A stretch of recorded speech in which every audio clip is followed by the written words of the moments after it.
Yeah, good morning. Excuse me. I got to watching a video last night.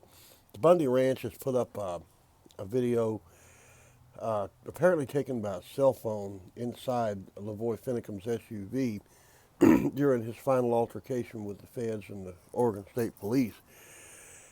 And I was tired. I didn't want to go into it last night, 8 o'clock. I was heading for bed anyway. But you know me, I started counting the shots and watching the hand movements because it was a split screen. There was a little square like down here, and then there was that drone thing going up here, and they had synchronized it. Got allergies today. I'm sorry. They had synchronized that thing uh, to where you could hear what LaVoy and the occupants of the truck were saying, and you could see the events on the outside. And the one thing I did notice, and I'm going to watch it a few more times today. I'm going to do an article on this, but the one thing I did notice is I was exactly right, which is not unusual. That LaVoy apparently didn't have a gun. If he did, he didn't draw it. It didn't end up in the snow. He really did jump out of the SUV, and he verbally accosted the police, telling them, "Just shoot me. If you're going to do that, just shoot me," which they did. But the most astounding thing, and I'm gonna watch the hand movements a little closer. Uh, I truly believe I was right on the money. Excuse me, when the first shot rang out, then he grabbed his side in pain, not reaching for a gun. And again, it's a very simple fact here. Um, if he had a gun in his pocket and the gun remained in his pocket, then it was no threat to the police. If he pulled the gun, why would he put it back in his pocket? And if he pulled the gun, it was out of his pocket, and he was shot and he fell, which he did, then why wasn't the gun in the snow? It's that simple. Well, again, like I said, I was right again. He jumped out of the car to draw attention away from the women in the car who, now get this, okay, were huddling on the floorboard with their cell phone recording, screaming and crying while bullets continued to hit the car. And I don't know what kind of bullets they were using, but apparently they couldn't bust the windows out.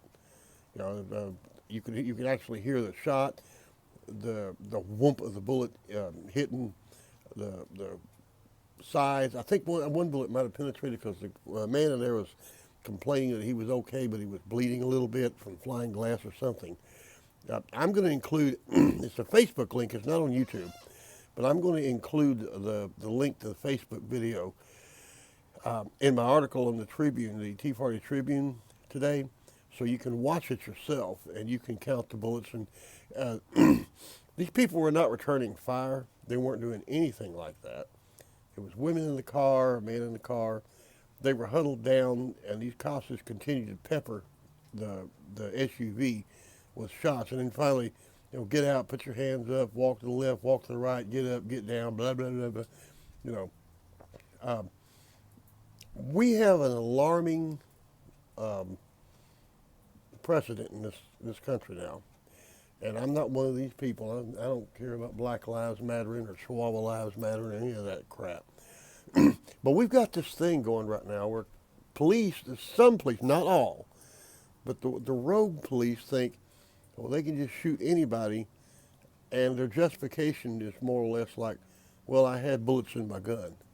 You know, uh, I said in my original article about the Oregon standoff, I'm a Texas separatist, and I really didn't think that was a good lick, take over a rest stop at a national park. I really didn't think that.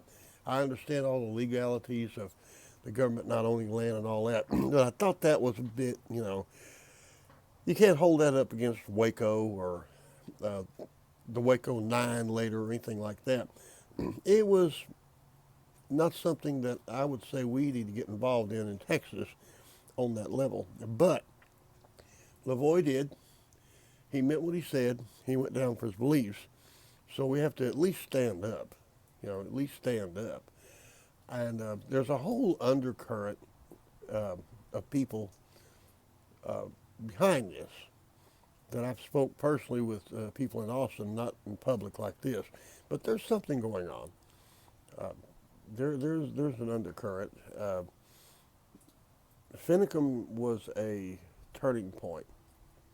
Finicum was something that uh, was a little different. Okay, the man really did. He was no cowboy too. I heard him talking on that video, and he jumped out of that truck and told him, "Okay, get it," just like that, just like Wyatt Earp. You know, there's a little devil inside me that wishes one of these days when they pull that crazy stuff, they look up and they look down the street and there's about 4 flatbed trailer trucks coming, loaded with patriots. You know, coming to tell you, well, y'all need to stand down, like right now. That is, excuse me, that has happened in history before, and it's going to happen again. Okay, so I'm going to go ahead and do this article today and see if I can analyze those shots and put it up on the Party Tribune. And I think tomorrow I'll probably jump back on the Mexicans again.